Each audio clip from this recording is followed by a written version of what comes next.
Next question करते हैं। इसमें कह रहे हैं when a hole is made in the side of a container holding water, water flows out and follows a parabolic trajectory. बढ़िया। If the hole is made in the inside of the container, container is dropped in free fall. ठीक। In the side of container मतलब यहाँ पे side में whole करा तो पानी ये बाहर पैराबोलिक ट्रेजेक्टरी में गिर रहा है।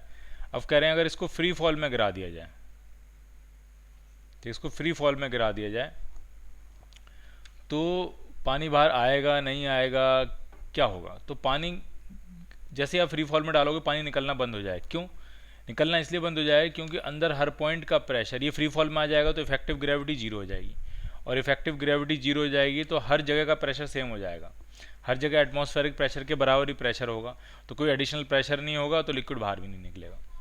तो आंसर क्या बनेगा? Goes out, stops all together. पानी निकलना जो है वो बंद हो जाएगा। पानी तब बाहर निकलता था कि नीचे जो प्रेशर है वो पी नॉट से ज़्यादा होता है। अब इफेक्टिव ग्रेविटी जीरो हो गई तो वेट नहीं होगा, वेट नहीं होगा तो प्रेशर नहीं होगा, प्रेशर नहीं होगा तो लिक्विड बाहर नहीं आएगा। नेक्स्ट क्वेश्चन में कह रहे हैं कि for a area a of the hole is much lesser than the area of the base of the vessel of liquid, velocity of efflux of the liquid in an oscillating vessel. Velocity of efflux कितना होगा? और ये ऊपर की तरफ oscillate कर रहा है, तो फर्क इतना पड़ेगा। अगर ये ऊपर की तरफ एसिलेट कर रहा है, ऊपर की तरफ जब ये एसिलेट कर रहा है तो इफेक्टिव ग्रेविटी जो है जी इफेक्टिव वो जी प्लस ए हो जाएगी, तो ये हो जाएगी जी प्लस ए नॉट। तो फर्क कुछ नहीं पड़ेगा, फॉर्मूला वही रहेगा, velocity is equal to under root two g h वाला, बट जी की जगह क्या डालेंगे? G effective. और जी इफेक्टिव कितना होगा? G plus a, two g plus a not into h. तो आपका आंसर बन जाएगा सी पार्ट। नेक्स्ट क्वेश्चन में कह रहे हैं एक वाटर टैंक है 10 मीटर हाइट तक का है, और उसको पूरा पानी से भर लिया और दो होल बनाए हैं, एक 3 मीटर है बेस से और एक 7 मीटर है। ठीक। तो समझने वाली बात यह है कि अगर कोई टैंक है और उसके मिड में अगर हम होल बनाते हैं तो मैक्सिमम रेंज मिलती है हमें पानी की जो हमें रेंज मिलती है वो मैक्सिमम मिलती है। कब? जब हम कहाँ होल बनाते हैं? उसके मिड में। और मिड पॉइंट से अगर बराबर डिस्टेंस पर होल बनाते हैं तो रेंज सेम रहती है। जैसे मान लीजिए मिड पॉइंट है, मिड पॉइंट से जितना नीचे होल बनाया मिड पॉइंट से उतना ही ऊपर होल बनाएंगे तो रेंज आपको बराबर मिलेगी। तो ये क्वेश्चन वही है जिसमें मिड पॉइंट के से बराबर डिस्टेंस, जैसे पहला होल जो है वो नीचे से 3 मिड पॉइंट 5 मीटर पे होगा, और पहला होल जो है वो बॉटम से 3 मीटर ऊपर बनाया यानी मिड पॉइंट से 2 मीटर नीचे बनाया, और दूसरा जो होल है वो बॉटम से 7 मीटर ऊपर बनाया यानी मिड पॉइंट से 2 मीटर ऊपर बनाया। तो ये जो दो होल की लोकेशन है ये मिड पॉइंट के अबाउट सिमेट्रिक हैं, तो इनकी जो रेंज आएगी वो क्या आएगी? आपकी सेम आ जाएगी। They will hit the ground at the same point. तो both the holes will fall, the water ejecting from both the holes will fall at the same spot. ठीक। या तो आप ऐसे याद रख लो कि मिड पॉइंट से बराबर बराबर डिस्टेंस पे सिमेट्रिक होना चाहिए, या फिर आप ये याद कर लो कि बॉटम से अगर एक की हाइट h1 है और एक की हाइट h2 है बॉटम से, तो h1 और h2 का सम जो है वो टोटल हाइट के बराबर होना चाहिए। ठीक। या आप ऐसे भी याद रख सकते हो कि टॉप से अगर पहले की डेप्थ h1 है और दूसरे की डेप्थ h2 है, तो h1 और h2 का सम जो है, h1 और h2 का सम जो है वो टोटल डेप्थ के बराबर होना चाहिए।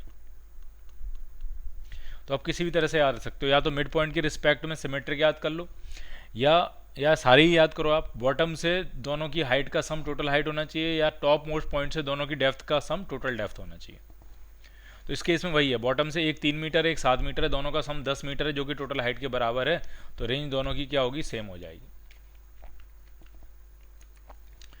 Two holes are made in the side of a tank such that the jets of water flowing out of them meet at the same point on the ground. If one hole is at a height of 3 centimeter of the bottom, then the distance of other hole from the top. ठीक। एक तरीका और है याद करने का, जैसे हमने ये कहा कि मिड पॉइंट के अबाउट सिमेट्रिक होना चाहिए, मिड पॉइंट से जितना ऊपर उतना नीचे, तो ये टॉप और बॉटम से के अबाउट सिमेट्रिक हो सकता है। टॉप से अगर कोई एक्स नीचे है तो दूसरा बॉटम से एक्स ऊपर होना चाहिए, तब भी इनकी जो रेंज है वो क्या हो जाएगी? सेम हो जाएगी। तो अगला क्वेश्चन इसी पे बेस्ड है, एक जो है वो बॉटम से एक्स ऊपर है तो दूसरा टॉप से एक्स नीचे होना चाहिए। अगर पहला होल जो है बॉटम से 3 सेंटीमीटर ऊपर है तो दूसरा जो होल है वो टॉप सरफेस से 3 सेंटीमीटर नीचे होना चाहिए। सो your answer will B D part.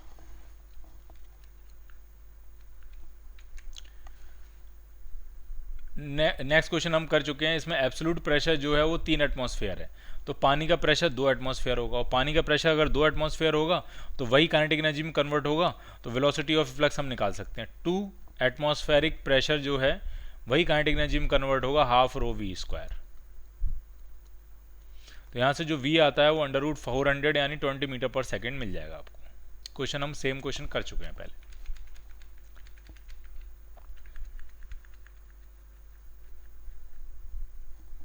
और ये क्वेश्चन फिर से यहाँ आ गया, ये देखिए 114 फिर से आ गया, √400, सेम क्वेश्चन है।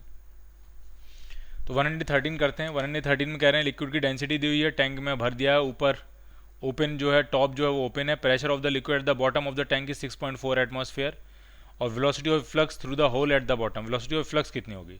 तो टोटल जो प्रेशर है वो 6.4 एटमॉस्फेयर है। अब यहाँ थोड़ा सा ये देखना पड़ेगा कि ये जो 6.4 है ये टोटल एब्सोल्यूट प्रेशर है कि सिर्फ लिक्विड का है। तो यहाँ पे उन्होंने लिखा है the pressure of the liquid, तो मैं इसको सिर्फ लिक्विड का मान के कर रहा हूँ। तो ये पूरा प्रेशर ही जो है वो काइनेटिक एनर्जी में चेंज होगा। एटमॉस्फेयर प्रेशर नहीं है, गॉज प्रेशर है, एडिशनल प्रेशर है। तो 6.4 एटमॉस्फेयर यानी 10⁵ ये किस में कन्वर्ट होगा? काइनेटिक एनर्जी में। तो हाफ रो कितना है? 10⁻³ नहीं है, रो है 800 इंटू वी स्क्वायर। तो इसको कैंसिल आउट करते हैं तो ये आपका हो जाएगा 6.4, 10⁵ करेंगे तो ये हो जाएगा, ये 2 जीरो अगर हम कैंसिल करेंगे तो 10⁻³ बचेगा ये, और ये हो जाएगा 6400 इज इक्वल टू, और ये हो जाएगा 4v स्क्वायर। तो 4 से कैंसिल करेंगे 16 टाइम्स 1600 v स्क्वायर, तो v जो आ जाएगा वो 40 मीटर पर सेकेंड आ जाएगा। सो your answer will B D part. 115 भी हम कर चुके हैं, सेम क्वेश्चन है, एक बार आ चुका है ये पहले भी, ठीक।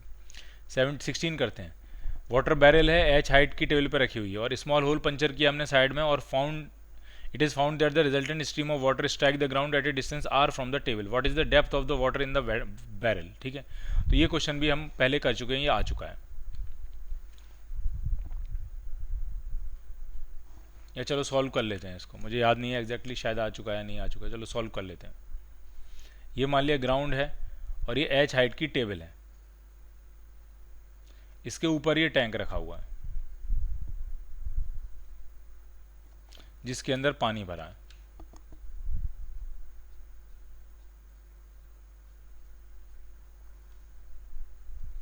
ठीक है, टेबल की हाइट जो है वो स्मॉल h है,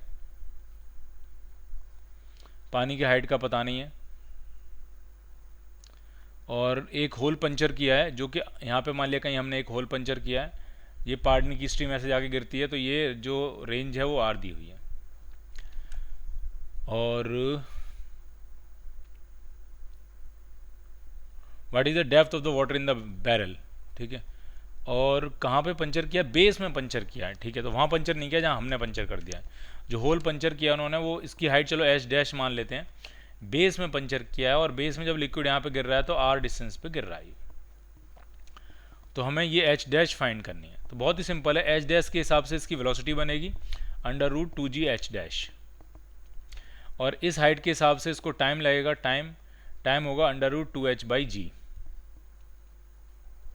ठीक। तो रेंज कितनी आएगी? तो रेंज हो जाएगी वेलोसिटी इंटू टाइम, वेलोसिटी होगी √2g h', और टाइम है आपका √2h/g।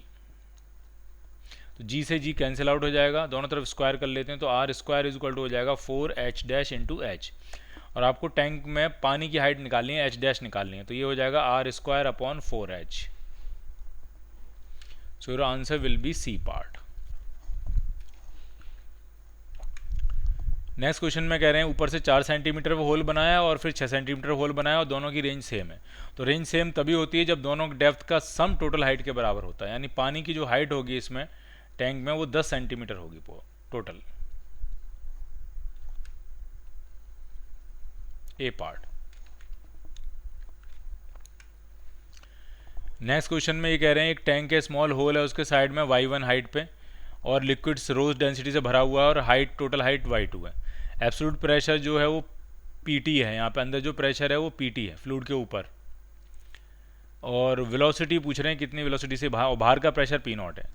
तो यहाँ प्रेशर कितना होगा अंदर वाले पॉइंट पर, अंदर वाले और बाहर वाले पे प्रेशर हम बर्नौली लगा रहे हैं, तो अंदर पे जो प्रेशर होगा वो हो जाएगा पी टी प्लस रो जी एच की जगह डाला जाएगा y2 माइनस y1, ठीक। और बाहर और वेलोसिटी ऑलमोस्ट जीरो जैसी होगी, काइनेटिक एनर्जी वाला टर्म जीरो है। बाहर प्रेशर कितना होगा पी नॉट और काइनेटिक एनर्जी हो जाएगी हाफ रो वी स्क्वायर, और यही वेलोसिटी आपको निकालनी। तो पी नॉट कैंसिल आउट तो होने वाला नहीं यहाँ पे, तो सब कुछ इधर लेके आएंगे तो ये बनेगा P T minus P not plus rho g y2 minus y1, और इस पूरे में 2 से मल्टीप्लाई करना है और रो से डिवाइड कर देना और पूरे पे लगा देना अंडर रूट, तो ये बन जाएगी आपकी वेलोसिटी।